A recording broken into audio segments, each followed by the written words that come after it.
Alô, aluno da Uniso Virtual, pessoal do primeiro semestre, meu boa noite a todos, espero que vocês estejam bem nessa questão da pandemia. Inicio minha fala elogiando vocês pela proatividade em relação à RP em ação.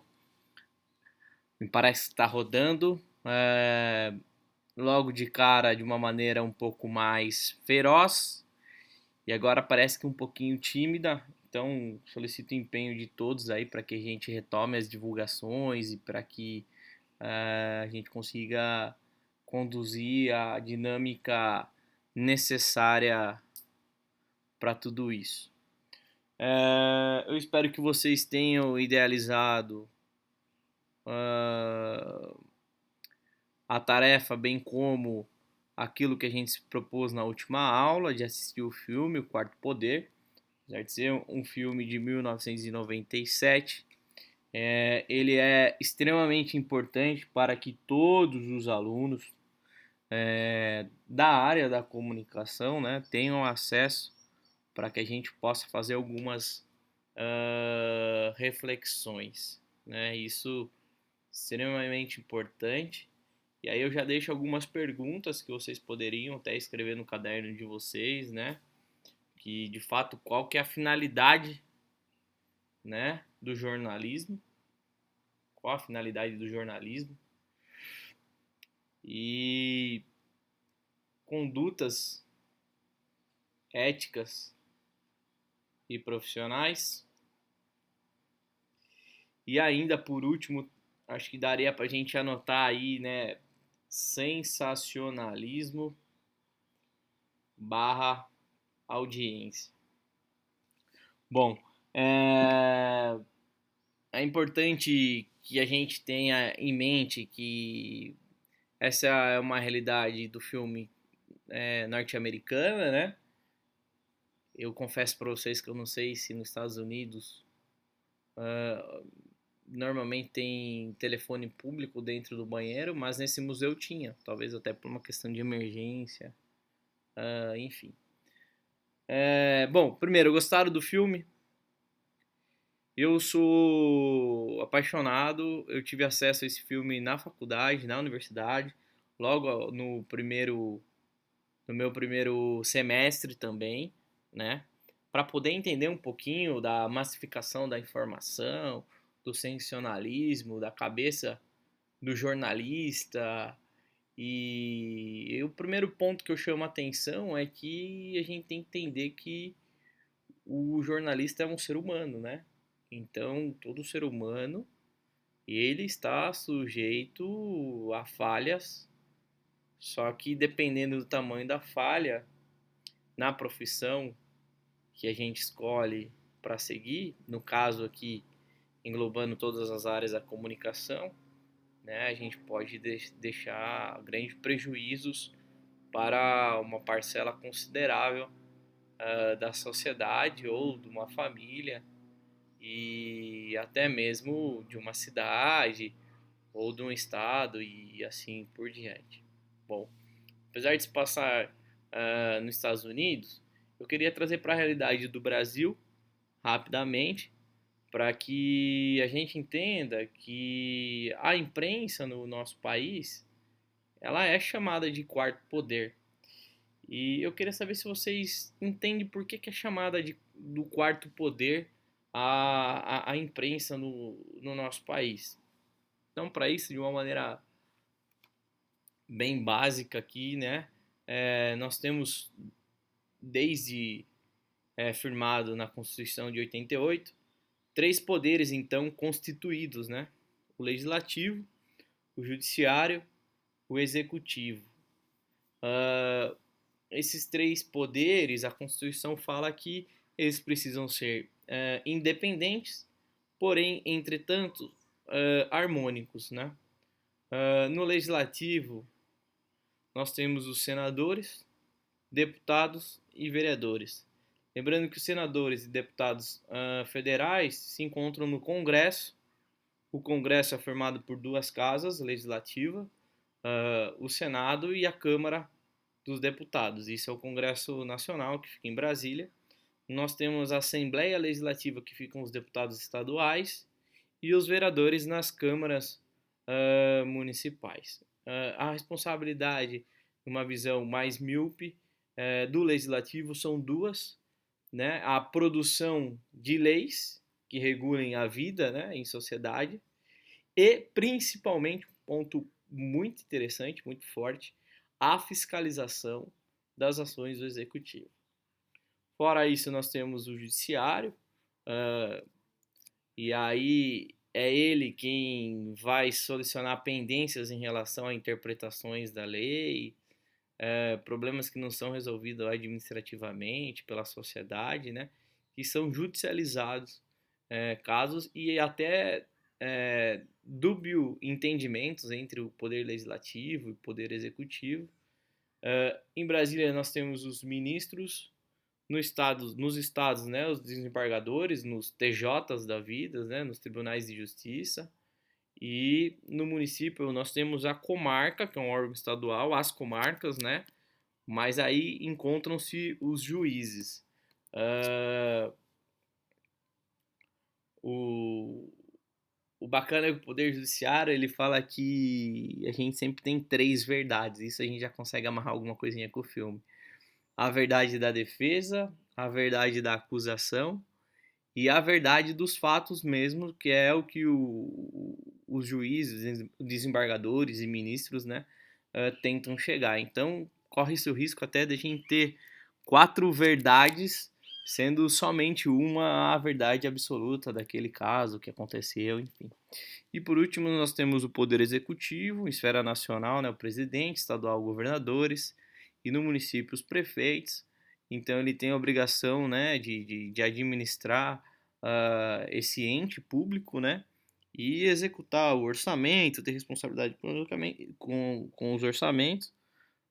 Falo orçamentos porque quando a gente está falando na esfera governamental, nós temos três peças orçamentárias, tá? Mas isso a gente vai ver lá na frente, fiquem tranquilos, que é a Lei de Diretrizes Orçamentárias, a LOA, que é a Lei Orçamentária Anual, e o PPA, que é o Plano Plurianual. Mas não se prendam com isso, que fica nas nossas aulas para os outros semestres.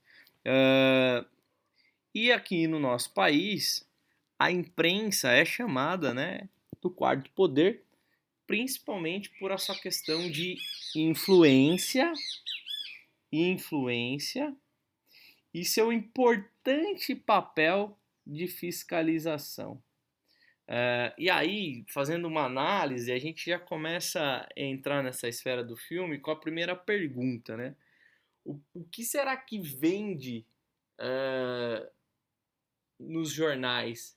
Eles anunciarem um escândalo ou eles divulgarem uma campanha de vacinação, né? Então, essa questão denunciativa e fiscalizadora contribuiu muito com o processo da nossa formação da sociedade, né? Com alguns escândalos que foram aí anunciados pela imprensa ajudaram a esclarecer casos, a sociedade avançou, mas nem sempre essa função social, cultural, educacional do jornalismo ela é pregada porque ela é formada por uma emissora que vive num segmento capitalista, que precisa de audiência, precisa de dinheiro e audiência, a gente precisa sensibilizar, né, as pessoas. E aí a gente também tem algo que é importante, que faça a reflexão da imprensa, que tem o, as vaidades e egos dos próprios jornalistas, âncoras, repórteres, enfim, e assim caminha-se nesse sentido. Bom, o que eu quero chamar para vocês, né, é logo a atenção ao início do filme, quando eles vão entrevistar um político que, conforme eles vão montando ali o tripé, montando a câmera que vai ser utilizada naquela reportagem, não sei se vocês conseguiram observar, mas eles tratam ali como se fosse uma guerra, como se eles estivessem preparando uma arma, né? Para que a arma esteja pronta para aquele momento e o tiro tem que ser certeiro, né? Eles têm que flagrar a pessoa saindo naquele momento, é uma fração de segundo, então me parece até me lembra até um pouco de treinamento da polícia militar ou dos próprios militares aí das forças armadas do nosso país. Uh, e aí eu debato sobre essa função do jornalismo, que é interessante a gente entender, né? O que de, o que de fato o filme mostra, se tem o jornalismo cumpre a sua função, né? Que ali no caso era divulgar, né? Um lugar denominado museu, que estava com pouco público, inclusive para ajudar nesse sentido, incentivar que as pessoas fossem. E será que aconteceu alguma distorção dos fatos, sim ou não, e assim por diante, principalmente por conta da luta da audiência, do furo da reportagem, da matéria quente, e assim por diante. E aqui eu já queria fazer a primeira, mais uma ponderação, é que eu toda vez que assisto o filme, eu tenho uma visão diferente. Eu acho que já é a 15ª vez que eu assisto esse filme e sempre um detalhe ou outro acaba me atentando, me chamando a atenção. Então a gente tem um repórter no museu para fazer a cobertura de uma matéria relativamente simples, e ao mesmo tempo a gente tem a realidade de um pai desempregado, que talvez seja a realidade de tantos no nosso país, né? As pessoas que às vezes estão em extremo desespero por conta disso, né? E aí tem uma discussão que também tem que fazer, que o armamento é liberado nos Estados Unidos, né? Então, com alguns pensamentos políticos, né, mais conservadores, que eu não comungo, né? Acreditam nessa liberação, né, das armas. Então, o quanto que isso é sadio, né? Essa questão da bala, da bancada da bala aqui no nosso país, o quanto de fato isso é sadio, que no momento de desespero, talvez as pessoas enxerguem uma esperança na arma de fogo, e esse vigia que perdeu o seu emprego, ele vai, após acho que 1 ou 2 semanas que perdeu o emprego e que ele finge, ele tem vergonha para mostrar para a família, ele como o pai da família, né, essa questão cultural patriarcal, ele não consegue retornar à sua residência, inclusive falar para a própria esposa.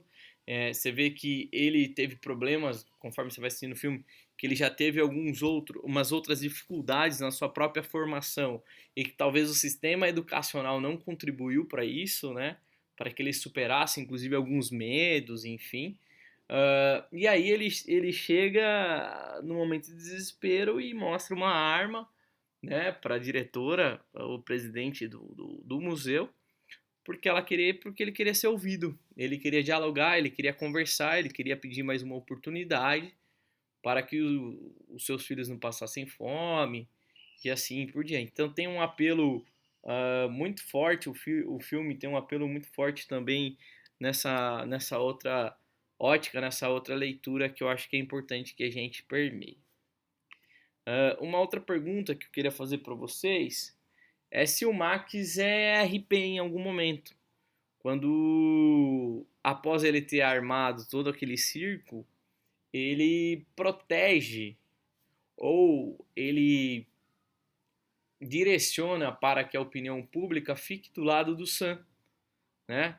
Então, de alguma maneira, ele tem a exclusiva, né? A entrevista exclusiva com o suposto sequestrador, que a opinião pública vai começando a conhecer que esse sequestrador tá meio perdido, tá ali porque ele se viu no momento desesperado, que as crianças estavam seguras, e assim por diante.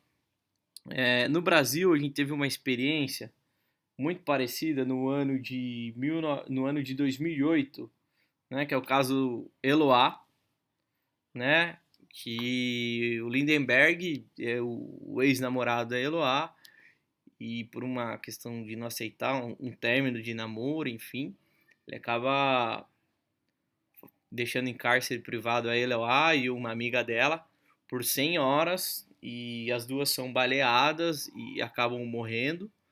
E o Lindenberg, ele encontra-se preso até hoje. E esse caso é um caso que aconteceu em Santo André. Eu quero que, inclusive, que vocês pesquisem esse caso. Só que ele durou 100 horas porque existia um verdadeiro show em tudo isso. Então, as próprias forças de segurança criticam as atitudes tomadas nesse dia.